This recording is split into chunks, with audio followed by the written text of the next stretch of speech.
બધાને સવારે શુભેચ્છા.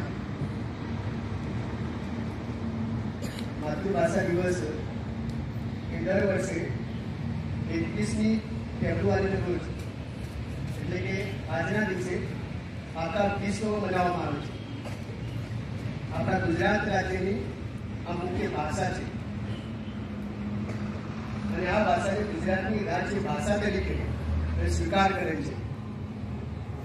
ભારત દેશના ગુજરાત રાજ્યની ઇન્ડો આર્યન ભાષા એટલે આપણી આ ગુજરાતી ભાષા. માતૃભાષા આપણે આ શબ્દ સાંભળીએ છીએ ત્યારે એની અંદર આપણને બે શબ્દો સાંભળવા મળે, માતા અને ભાષા. ભાષા એ શબ્દ સંસ્કૃત શબ્દ ભાષ પરથી ઉતરી આવે જેનો અર્થ થાય છે બોલવું અથવા કંઈક કહેવું. એટલે આપણે બંનેને ભેગું કરીએ એટલે એવું કહી શકાય કે માતૃભાષાનો શાબ્દિક અર્થ માતા પાસેથી શીખેલ ભાષા અથવા તો માતા પાસેથી મેળવેલ ભાષા એવો અર્થ આપણે કરી શકીએ. ગુજરાતી ભાષાનો ઉદ્ભવ એ જૂની ગુજરાતી ભાષામાંથી થયેલ છે. કોઈ કહી શકશે જૂની ગુજરાતી ભાષા કઈ? સંસ્કૃત ભાષા. એટલે આપણી ગુજરાતી ભાષા યાદ રાખજો સંસ્કૃત ભાષામાંથી ઉતરી આવે છે. સમયાંતરે આપણે કહી શકીએ કે સંસ્કૃત ભાષા પછી ધીરે ધીરે પ્રાકૃત, પછી અપભ્રંશ, પછી જૂની ગુજરાતી ભાષા, પછી અર્વાચીન ગુજરાતી ભાષા. અત્યારે આપણે જે પાઠ્યપુસ્તકમાં જે આપણે ભણીએ છીએ અથવા જે માની ભાષા ઉચ્ચાર કરે, જે બોલે એ આપણે કહી શકીએ કે આપણી માતૃભાષા છે, આપણી ગુજરાતી ભાષા છે. એટલે મૂળ કહેવાનો આશય એ કે આપણી ગુજરાતી ભાષા એ સંસ્કૃત ભાષામાંથી ઉતરી આવે છે. ગુજરાત રાજ્યની અંદર એના ભાષાઓની સંખ્યા એટલે ગુજરાતી ભાષા બોલનારાઓની સંખ્યા 2011ની વસ્તી ગણતરી પ્રમાણે. કેમ 2011? તમે કદાચ ભણ્યા હશો કે વસ્તી ગણતરી એ દર 10 વર્ષે કરવામાં આવે અને લાસ્ટ વસ્તી ગણતરી થઈ 2011માં. અને વસ્તી ગણતરીની સાથે નક્કી કરી દેવામાં આવે કે રાજ્યની અંદર એના ભાષકોની એટલે ભાષા બોલનારાઓની સંખ્યા કેટલી.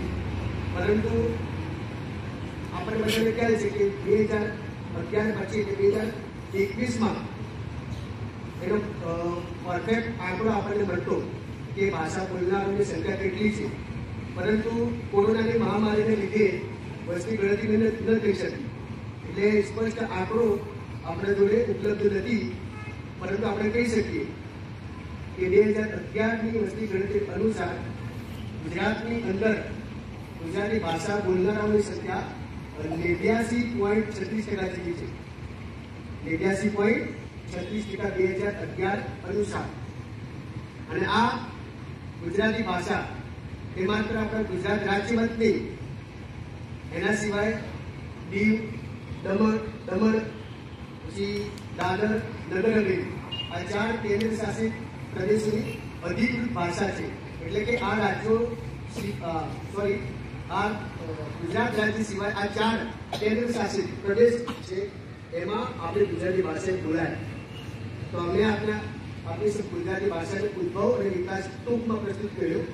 હવે ગુજરાતની મુખ્યત્વે 4 મોટી બોલીઓ છે જે અગાઉ મેં આપણે કીધેલ હતી. ગુજરાતની મુખ્યત્વે 4 મોટી બોલીઓ. એક ઉત્તર ગુજરાતી પટણી બોલી, બીજી દક્ષિણ ગુજરાતી સુરતી બોલી, ત્રીજી મધ્ય ગુજરાતની ચરોતરી બોલી અને ચોથી સૌરાષ્ટ્રની સોરઠી બોલી. આ 4 મોટી બોલીઓ છે. મોટી બોલીની વાત કરું છું એટલે આપણે જે ભાષા જે બોલીએ છીએ એમાં ઘણી વખતે બોલીના શબ્દો પણ આવી જતા હોય છે. એટલે આપણે જે ભાષા બોલીએ એની અંદર પટણી બોલીની અસર વર્તાય દેખાય. અને આપણે ત્યાં કહેવત છે 12 ગાઉએ બોલી બદલાય. એટલે કે એક પ્રદેશની બોલી બીજા પ્રદેશની બોલી કરતાં થોડા ઘણા અંશે એમાં તફાવત જોવા મળે, અથવા તો હું એમ કહી શકું સમજવા ખાતર કે એક ગામડાની બોલી બીજા ગામડાની બોલી કરતાં થોડા ઘણા અંશે એમાં તફાવત જોવા મળે. ભાષા એ અલગ છે, બોલી અલગ છે. હોઈ શકે પાલનપુરમાં અમુક શબ્દો જે બોલાતા હોય એ અહીં ના બોલાતા હોય, અને અહીં જે અમુક શબ્દો જે બોલાતા હોય એ માની લો ચંડીસરમાં ના બોલાતા હોય. ફોર એક્ઝામ્પલ, સામાન્ય કે ગુજરાતી ભાષાની અંદર માન્ય શબ્દ ભાષા ગુજરાતી ભાષા અનુસાર ચાલો આ શબ્દ લઈએ, ચાલો તો આ માન્ય ગુજરાતી શબ્દ છે, પરંતુ ઘણી વખતે ઘણી જગ્યાએ ચાલોની જગ્યાએ હેડો આ શબ્દ આપણે સાંભળતા હોઈએ છીએ. તો આ ભાષાગત ભિન્નતા ના કહેવાય, આ એને બોલીગત ભિન્નતા કહેવાય. એક ગામડાની બોલી બીજા ગામડાની બોલી કરતા થોડા ઘણા અંશે તફાવત જોવા મળે, એને બોલીગત ભિન્નતા કહેવાય. એટલે હોઈ શકે ચરોતરની બોલી અને બાજુમાં ચંડીસરની બોલી એમાં થોડા ઘણા અંશે જે ભિન્નતા જોવા મળે એને ભાષાગત ભિન્નતા ન કહેવાય, એને બોલીગત ભિન્નતા કહેવાય. તો અમને આપણી સમજ ગુજરાતી ભાષાનો ઉદ્ભવ, વિકાસ અને બોલી એની ટૂંકી માહિતી આપણી સમક્ષ પ્રસ્તુત કરી. ગુજરાતી સાહિત્યના લેખક છે કાકા સાહેબ કાલેલકર, કદાચ આપણે નામ સાંભળ્યું હશે. એમણે કીધું છે કે માતૃભાષા એક શિક્ષણ ક્ષેત્રમાં એક ચારણી સમાન છે. કે કોઈ માહિતી આપવામાં આવે અને ભાષા સ્વરૂપમાં આપવામાં આવતી હોય અને એને નકાર કાઢી અને બીજા કોઈ સ્વરૂપે જો આપવામાં આવે તો એને ક્યારે સમાજ હજમ ન કરી શકે. ગુજરાતી સાહિત્યના એક સમર્થ વિવેચક લેખક છે ગુણવંત શાહ. એમણે એક વખતે માતૃભાષાને દિવસે પોતાના પ્રવચનમાં કહેલું કે યુરોપની અંદર કોઈ પણ દેશ એવો નથી કે ત્યાં માતૃભાષાના માધ્યમ સિવાય બીજું કોઈ માધ્યમ હોય. એમને નામ પણ લીધા હતા ચીન, રશિયા અને જાપાન. આ દેશોની અંદર માતૃભાષાના માધ્યમ સિવાય બીજું કોઈ માધ્યમ નથી, છતાં આ દેશ પછાત નથી, આપણા કરતાં વધારે સારા છે. તો પછી પ્રશ્ન આપણે હિન્દુસ્તાનમાં શા માટે ઉભો થાય? આપણે જ્યારે આપણી ભાષાને તિલાંજલિ આપી, આપણે આપણી ભાષાને છોડી બીજી કોઈ ભાષા જ્યારે આપણે અપનાવીએ છીએ ત્યારે એમના કહેવા અનુસાર એક કલ્ચર ખતમ થાય, મીન્સ સંસ્કૃતિ ખતમ થઈ જાય. એ પોતે એ પણ કહે છે કે એવું નથી કે મેં માત્ર ગુજરાતીમાં જ કવિતાઓ લખેલી છે, મેં પોતે અંગ્રેજીમાં કવિતાઓ લખેલી છે, પરંતુ અંગ્રેજી એ મારી માસી છે, મારી માતા, મારી માતૃભાષા તો ગુજરાતી છે. એટલે ક્યારે માતા કરતા વિશેષ સ્થાન માસીનું ન હોઈ શકે. એટલે એવું નથી કે તમે અત્યારે હાલ અંગ્રેજી માધ્યમમાં ભણી રહ્યા છો અને તમે એમ કહેશો કે ભાઈ સર ગુજરાતીના બહુ વખાણ કરે છે. તમને એવું તો નથી કે કંઈ ભૂલ કરી નાખી, અંગ્રેજી માધ્યમમાં અમે એજ્યુકેશન લઈ રહ્યા છીએ તો દુનિયાથી કદમ મિલાવવું, સફળતાના શિખરો સર કરવા હોય તો અંગ્રેજી જેવી ભાષાને શીખવી એ ખૂબ જ જરૂરી છે. ડૉક્ટર એપીજે અબ્દુલ કલામે પોતે કીધેલ છે પોતાના આત્મકથા અગન પંખ વિંગ્સ ઓફ ફાયર એમાં પણ લખેલું શું લખ્યું છે કે મેં પોતાનું ઉચ્ચ શિક્ષણ અંગ્રેજી માધ્યમમાં લીધેલું. એટલે એવું નથી કે અંગ્રેજીમાં ભણવું એ આપણે ભૂલ કરી નાખી, ના. સફળતાના શિખરો સર કરવા હોય, કામયાબી હાસિલ કરવી હોય તો અંગ્રેજી જેવી ભાષાને શીખવી એ ખૂબ જ જરૂરી છે. પરંતુ ગુજરાતી ભાષાને તિલાંજલિ આપી છોડી માત્ર અંગ્રેજી ભાષાને જ મહત્વ આપવું એ પણ ઉચિત નથી. ગુજરાતી ભાષાનું મહત્વ સમજાવતા કોઈક લખેલું હોય કે જેમ માનવ શરીરની અંદર હૃદયનું જેટલું મૂલ્ય છે એના કરતાં પણ માતૃભાષાનું મહત્વ એ અન્ય ભાષાઓ કરતાં વિશેષ રહ્યું છે. તો મેં ટૂંકમાં આપણી સમક્ષ ગુજરાતી ભાષાનો ઉદ્ભવ, વિકાસ અને ભાષા અને બોલી વચ્ચે તફાવત એ પ્રસ્તુત કર્યો. પરંતુ મારા વક્તવ્યમાં જો કવિ લેખકની ઉક્તિઓ જો પંક્તિઓ ના આવે તો એ વક્તવ્ય અધૂરું કહેવાય. તો 2 મિનિટ તમારી સમક્ષ કેટલીક ગુજરાતી ભાષાની જાણીતી પંક્તિઓ કવિઓ અને લેખકો નામ છે. તમે સંભળાવીશ 2 મિનિટ બોલ ન થતા. સૌથી પહેલા ગુજરાતી ભાષાના આદિ કવિ જાણી લઈએ. કદાચ ખ્યાલ હોય તો આદિ કવિ કોણ આપણા? નરસિંહ મહેતા. ગુજરાતી ભાષાના આદિ કવિ નરસિંહ મહેતા. એમની કેટલીક જાણીતી પંક્તિઓ. વૈષ્ણવ વચન તો તેને કહીએ છે પીડ પરાઈ જાણે, પર દુખે ઉપકાર કરે મન અભિમાનના આણે. નિરખને ગગનમાં પૂર્ણ ભૂમિ રહ્યો, તેજ હું શબ્દ બોલે. પ્રેમ રસ પાલે તું મોરના પિચ્છ કર, તત્વ તું પર તુચ્છ લાગે. જ્યાં લગી આત્મા તત્વ ચિહ્નો નહીં, ત્યાં સુધી સાધના સર્વે જુટી. મીરાબાઈ. मेरे तो गिरिधर गोपाल दूसरे नो कोई, प्रेमनी रे મને વાગી કટારી પ્રેમની રે. જૂનું તો થયું દેવળ, જૂનું તો થયું મારો હંસલો નાનો દેવળ, જૂનું તો થયું. દયારામ. વ્રજ બહાનું રે વૈકુંઠ નહીં આવું, શ્યામરંગ સમીપ ન જાઉં, મારે આજે કકી શ્યામરંગ સમીપ ન જાઉં. ઉમાશંકર જોશી. ગુજરાત મોરી રે એકથી મટી બનું વિશ્વ માનવી, માથે કરું ધૂળ વસુંધરાની. અડવેસર ખબરદાર. જ્યાં જ્યાં વસે એક ગુજરાતી, ત્યાં ત્યાં સદાકાળ ગુજરાત. મનોજ ખંડેરિયા. આ ડાળ જાણે રસ્તા વસંતના, ફૂલ એ બીજું કાંઈ નથી, પગલા વસંતના. અકો. ભાષાને શું અડકે ભૂલ, જે રણમાં છે તે સુર.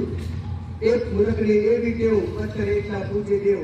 તુલસી દેખી તોડે પાન, પાણી દેખી કરે સ્નાન. પુનિત મહારાજ.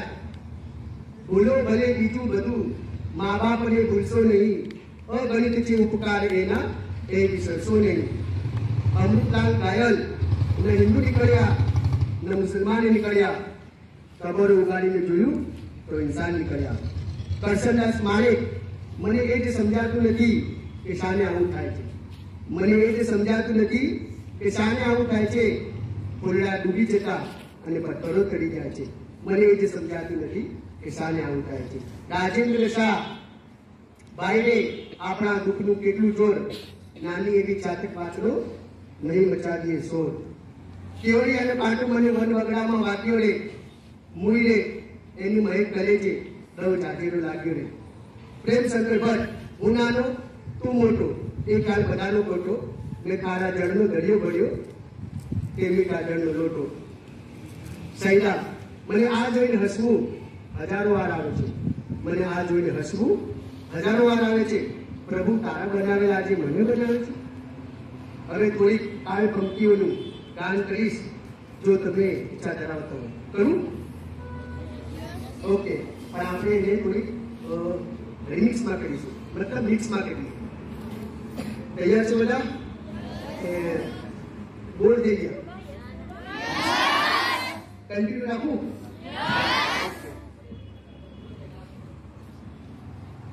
મીઠા મધુ ને મીઠા મેહુલા રે લોલ, મીઠા મધુ ને મીઠા મેહુલા રે લોલ. એથી મીઠી તે મેરી માત રે, મારી જનની ને જોડ સકી નહીં જડે રે લોલ. જય જય ગરવી ગુજરાત, જય જય ગરવી ગુજરાત. દીપે અરુણ પ્રભાત, દીપે અરુણ પ્રભાત. ઓ રાજ મને લાગ્યો, ઓ રાજ મને લાગ્યો કસુંબીનો રંગ. ઓ રાજ મને લાગ્યો, ઓ રાજ મને લાગ્યો કસુંબીનો રંગ. કહે તમે તું મને ફ્રીજમાં બહુ લાગે છે ઠંડી, દૂધી માસી ઝટ પહેરાવો. આના કરતા હતા ડાળ પર રમતા અડકો દડકો, મીઠો મીઠો બહુ જ લાગતો ઈ સવારનો તડકો. અહીંયા તો છે ઠંડી ઠંડી અને બરફના ગામ, कोणे फ्रीज बनायु जेमा नती हूफनु नाम इंदड़ा बीणवा गई थी मोरी सैयार इंदड़ा बीणवा गई थी रे लोल इंदड़ा बीणवा गई थी मोरी सैयार इंदड़ा बीणवा गई थी रे लोल सोनानी साकडे बांधू हिंडोळो आंबानीदार सोनानी साकडे बांधू हिंडोळो आंबानीदार रूपान कटला चार वलमर हिचे हिंडोळे आंबानीदार रूपान कटला चार वलमर हिचे हिंडोळे आंबानीदार सोनानी साकडे बांधू हिंडोळो आंबानीदार सोनानी साकडे बांधू हिंडोळो आंबानीदार क्यांक चौमासु काजे चिरानमा क्यांक चौमासु काजे चिरानमा वाट पर सुतेली सगड़ी लाश हवेली करती खासे मैदान मा क्यांक चौमासु काजे चिरानमा क्यांक चौमासु काजे चिरानमा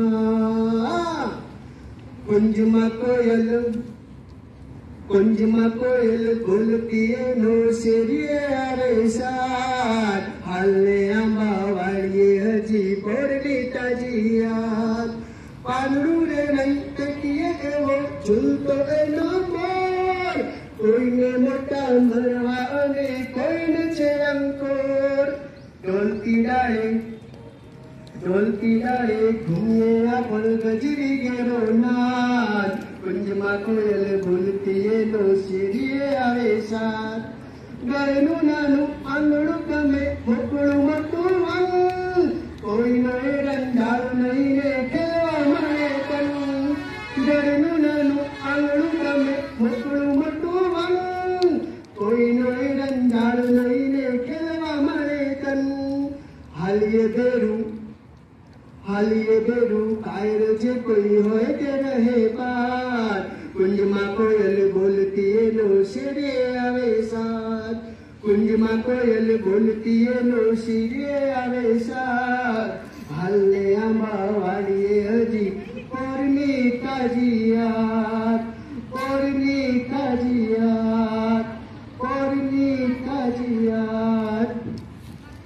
खूब खूब आभार।